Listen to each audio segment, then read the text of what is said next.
Hi, welcome to another edition of This Issue. My guest this time is Bob Klotz from South Portland, who's a climate change activist. Bob, welcome to the show. Thank you, Bruce. Glad to have you here. Absolutely. What do you do for a living? I'm a physician assistant. I've been in healthcare for about 40 years now, and right now working primarily in addiction and psychiatry. All right. Yeah. You were recently heavily involved in our statewide campaign to stop the General Dynamics corporate welfare bill that requested $60 million from our state. We were able to cut it by 25% down to $45 million, but it did pass in Augusta. Why did you get involved in that effort?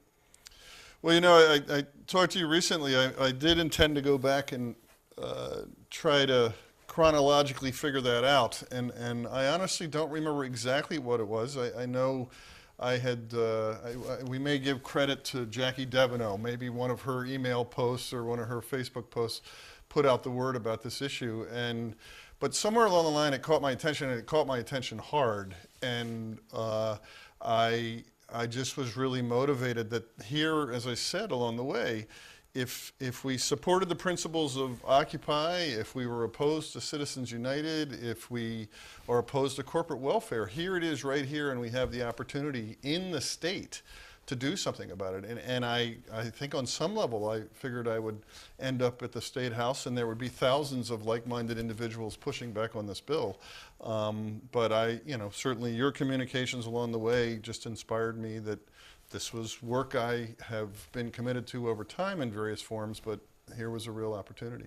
The amazing thing was that just very recently in Washington, a similar bill, basically a corporate rich person's tax cut bill, passed, and the Democrats, of course, very much opposed it. Right. And including here in Maine, many of the Democrats were opposed, most of them, all of them were opposed to that bill in Washington. Right. Some people even occupied Senator Susan Collins' office, I remember, and were arrested because they were opposed to that. Yep. But then we had, strangely, Democrats in Maine supporting it. This bill. This bill. Yeah. Yeah, a smaller version for sure, but still the same concept, corporate welfare. Right. Yeah, I mean, that's the other one on my list was this so-called tax reform at the end of the year. Well, again, here it is in Maine. We can actually do something about it. And it was shocking to me as well that the Dems were supporting it, co-sponsoring it. Yeah, absolutely. Well, looking back on the effort, share with us some of your other thoughts about the campaign. Well, I think having been involved in different campaigns, I worked largely in the most recent years with 350 Maine for climate justice issues.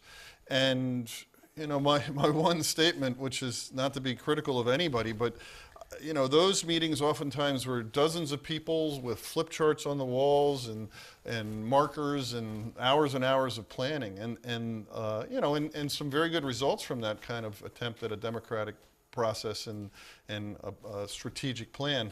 But this was the most informal, casual, but also incredibly organized campaign I've been on. And you know, my mentor for 350 work was a fellow named David Stember, and he would regularly turn to me and say, are you having fun yet?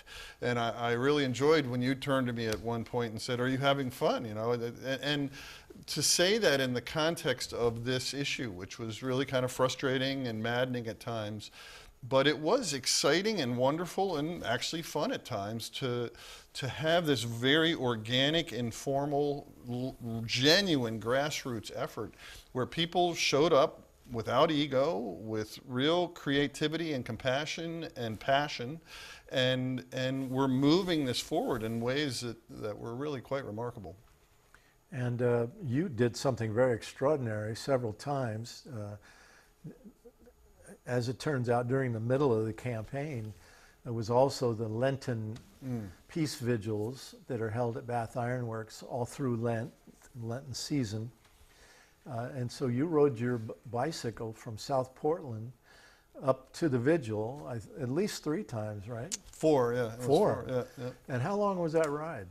On a good day, it was 3.5 hours. With the headwind, which I hit twice, it was about 4. Wow. And for me, I bike commute, and I actually honor a friend in the movement who challenged me when I assumed I had to buy a new expensive car. And he said, you know, we can't keep supporting this system that we have. And it got me thinking, and I had bike commuted periodically through the years and regularly when I was younger. So I bike commute shorter distances to work and so forth.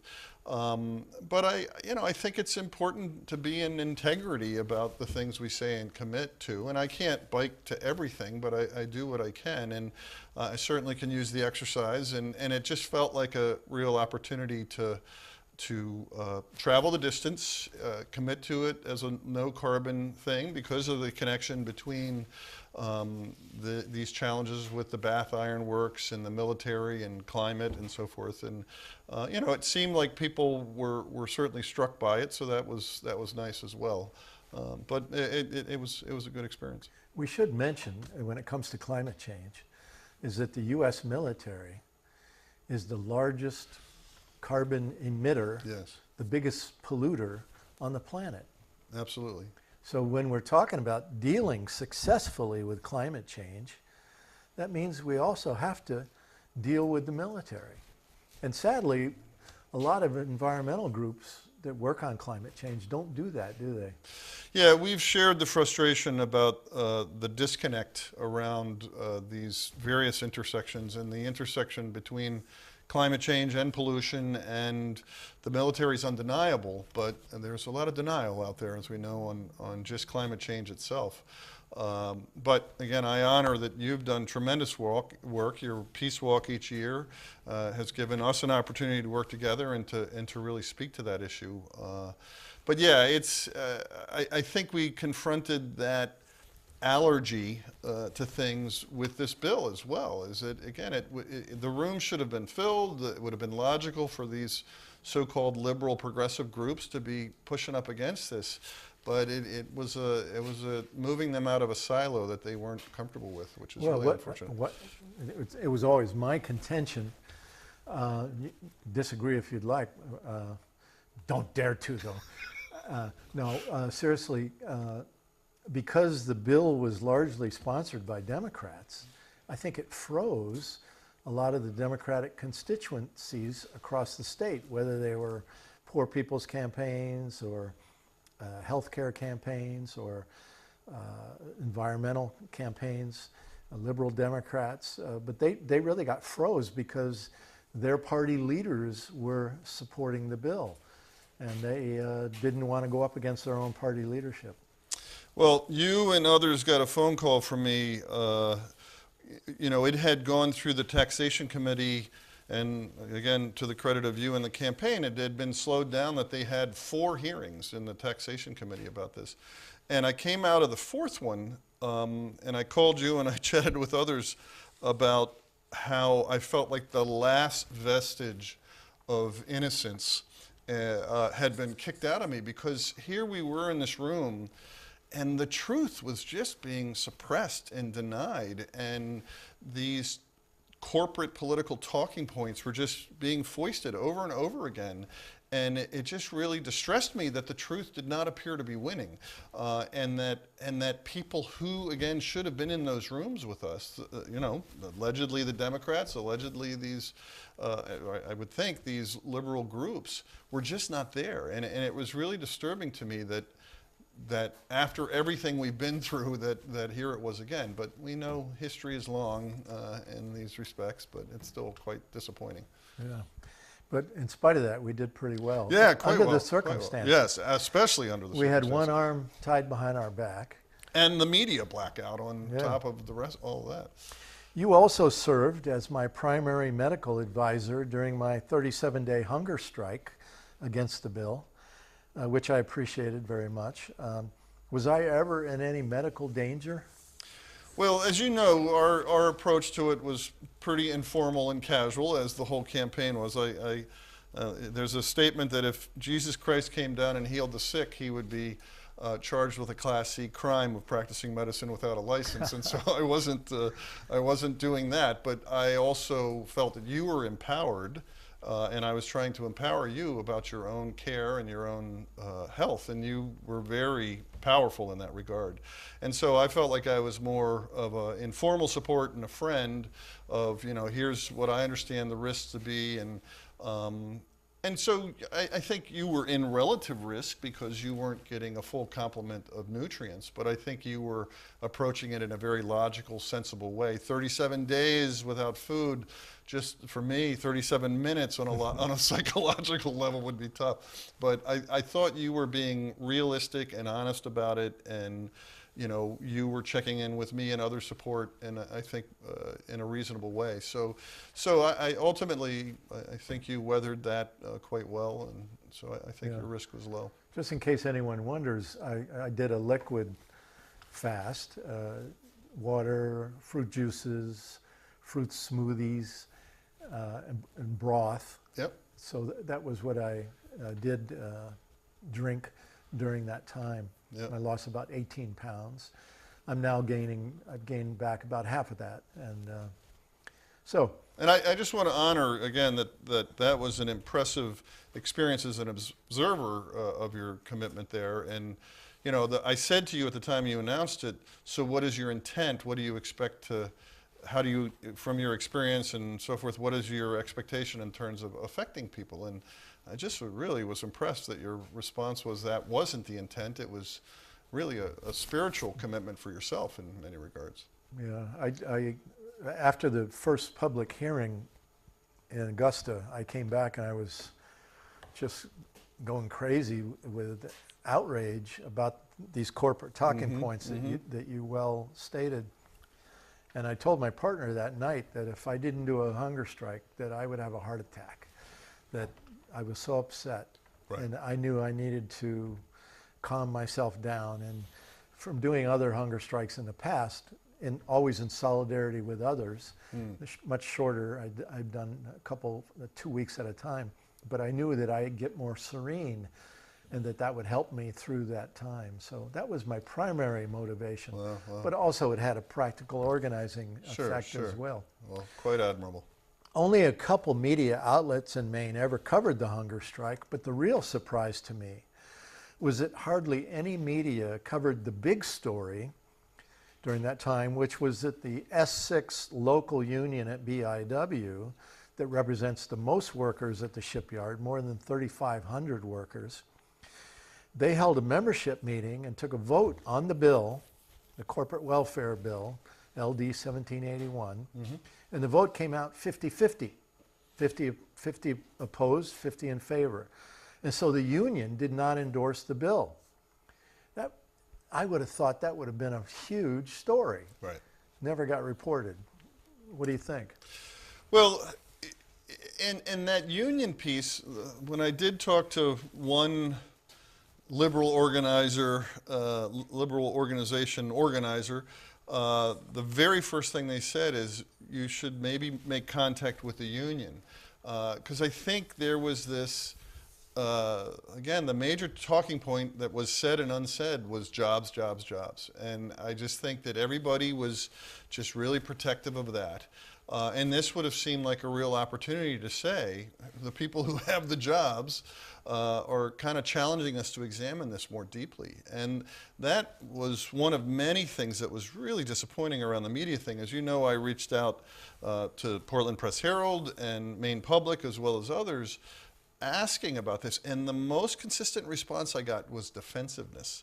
They would write back with, well, here's the 4 times we reported it, which were usually very limited, very superficial, no editorial comment. I almost would have liked them to have an editorial comment that they were in support of the bill, just so they took some overt position. But there was just no deep dialogue beyond the bollard.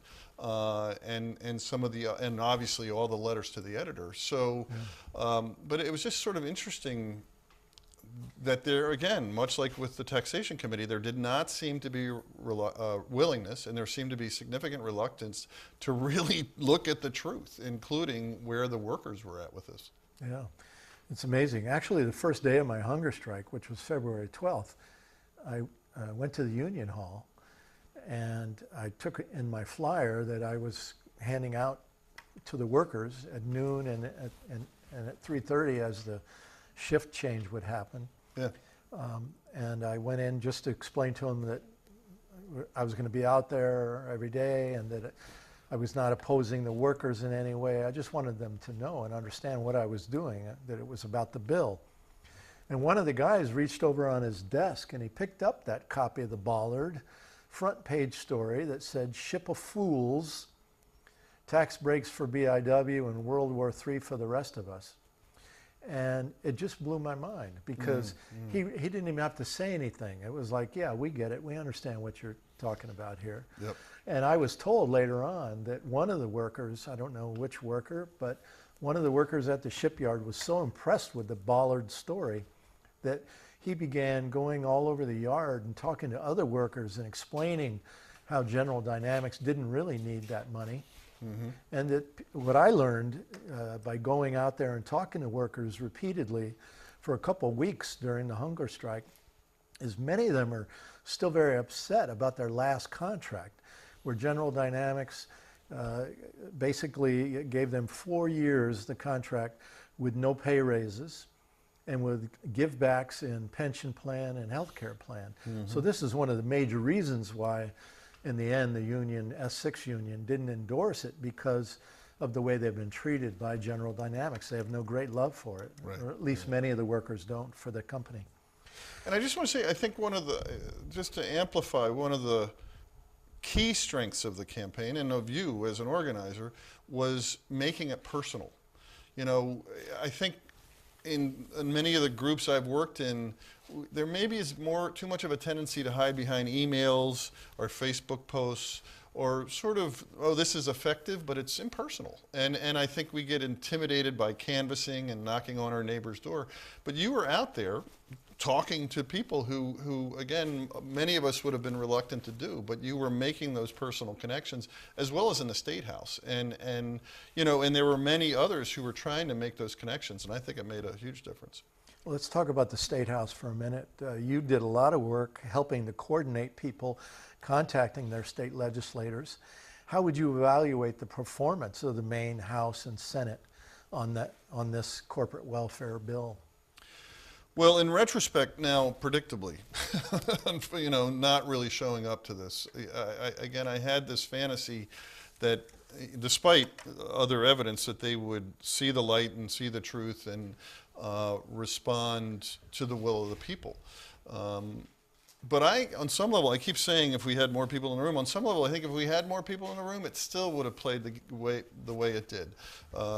Again, there's considerations of, you know, where this came from in terms of the leadership and the relationship to BIW and General Dynamics and some of the intimidation factor there. And it's, to my mind, pretty clear that these individual legislators take their marching orders more from their leadership than from the people. And that's very disappointing. But it's also revealed, there's the Center for Public Integrity that's looked at the issue of transparency and ethics and truthfulness in the state legislature of Maine. And at best, we get a C. And when you average, I think it's like 8 different areas, it's an F. We get an F. And for me, that's the tail to this campaign is, as an individual, that we're really kind of wasting our times in many regards unless we speak to that institutional flaw that revealed itself, I think, in this bill. One night during the campaign, I got a phone call from one state legislator who told me it's all about the corporate lobbies, who in Augusta, they give money to both parties, they give it to the leadership then doles it out to various people. They appoint committee chairs based on subservience to the leadership and to the wants and needs of the corporate lobbies, and that's the way the system works. Right. And so really we were up against that as much as anything else. Yes, entirely. And in fact, General Dynamics hired as one of their primary movers of the bill, they hired a lobbyist who used to be a Speaker of the House years ago. And so as I watched this scene, because we were up there a couple days a week standing with signs and between the House and Senate chamber, we saw a lot of things going on. And just watching how this lobbyist moved amongst all the politicians, and they were all buddies, you know, and you just see how the whole thing really works. Right, right. Yeah, quite an interesting thing. Well, this growing trend of corporations demanding welfare checks from cash-strapped states like Maine is becoming a real problem nationally. Right now, in Connecticut, is a bill to give General Dynamics $150 million. Same story, you know, they extracted 20-some million out of Rhode Island, which is a very small state. So this kind of thing is happening all over the country every day. Yep. So what do you think should be done? Well, I think we, again, need to accept that this is the reality that we're up against. I actually... You mean accept it? Like No, accept it as, you know, the word oligarchy... maybe recognize. Well, oligarchy gets thrown around, and as of December with that tax bill, to me, there's like no question that that's the world that we're in, that this is a corporate-run political game. And this reinforced it. I actually was looking back at some early Occupy Maine TV videos, and I was struck by how many times we all said corporate welfare back then. I'd almost forgotten, I mean, it's fundamental to the Occupy principle, but I almost felt like with this bill, I was saying it for the first time, and it's just saying it over and over again. I think it's worse by some degree, and I think that if we can help people to accept and recognize it as a reality, but not accept it, to really step up to this is the country that we have, despite the Kool-Aid that many of us are given. This is a corporate political game that puts all of us at risk. Let's move on to a current subject, a little bit related to what we're talking about, is Syria. As we sit here, today is April 10th. Our president, Donald Trump, is threatening to attack Syria, and the USS Donald Cook, a Aegis destroyer outfitted with cruise missiles, is now steaming towards the Russian Navy base in Syria. And many people believe that there will soon be an attack of some kind because Trump has been threatening it for the last 48 hours or so. It's really very frightening because what we are seeing is our country, number one, trying to topple an elected government of Syria, accusing it with offering no evidence whatsoever of gassing its own people. And in fact, we know that several years ago, Syria got rid of all of their chemical weapons, and that they and Russia have been fighting ISIS, which the United States says we are doing, but doesn't seem like we never get anywhere doing it. But the Russians and the Syrians have now pretty much defeated ISIS in Syria. So just as the moment where the last stronghold of ISIS fighters in Syria had been captured by the Syrian government, then this incident again happens, this chemical weapons incident, which the United States then uses as a pretext. Okay, we've got to go in there and punish these people. And hypocritically, what I hear is nobody saying anything about all the children that we know are being killed and they're dying from diseases, from starvation in Yemen, where the United States is helping Saudi Arabia, the head-chopping regime of Saudi Arabia. We're helping them fight that war in Yemen, and the United States doesn't see anything wrong with that at all. It's total hypocrisy. You have any comment on that? Well, again, I turn to people like you who have been relentless through years and decades about this issue. I mean, I've been anti-war since a very young man, protesting down in Washington, D.C. I don't know to what gain when you look at what we're up against, but it's incredibly despairing to be so cynical about our government in terms of what they clearly are up to and might be up to, and that we've experienced, for decades back, well before, but including Vietnam and the Gulf War and all of that. And so I think we have to assume that that's the risk here again, and then it's with a public that seems to be pretty passive about all this, what can actually be done? And that's when, again, I turn to you to say, help us to move this forward. You know, it's like deja vu all over again. 2003, shock and awe in Iraq. Yep. You know, George Bush saying that Saddam Hussein had weapons of mass destruction, and they didn't. Right. And it's the same kind of program over and over and over again. Same thing, whether it was Libya, whether it was Iraq, or now in Syria, it's the same story repeatedly. Right. We have 1 minute left. Okay. How about a closing comment on anything you'd like to say? Well, again, I found this work that I've done with you over the last number of years on a number of different levels. I'm just honored by the ability to work with you on it, and I really am grateful to have grown our friendship over the years. It was a potluck on State Street in Portland from a peace walk a couple of years ago that I got to invite you to come and stay over the house, and you and Mary Beth are always welcome. And it's just, you know, I think you're doing incredible work, and I'm really pleased to have connected more this time around. And with thank this you for all the incredible work you've done in this recent months. The people of Maine should know that this guy was huge in saving this state $15 million from this corporate welfare I'll take bill a percent for of General that. Dynamics. You were big. Thank Well, you, Bob. Thank you very much, Bruce. All right. And thank you for watching another edition of This Issue. Until next time, good luck to you all, and please, now more than ever, get organized.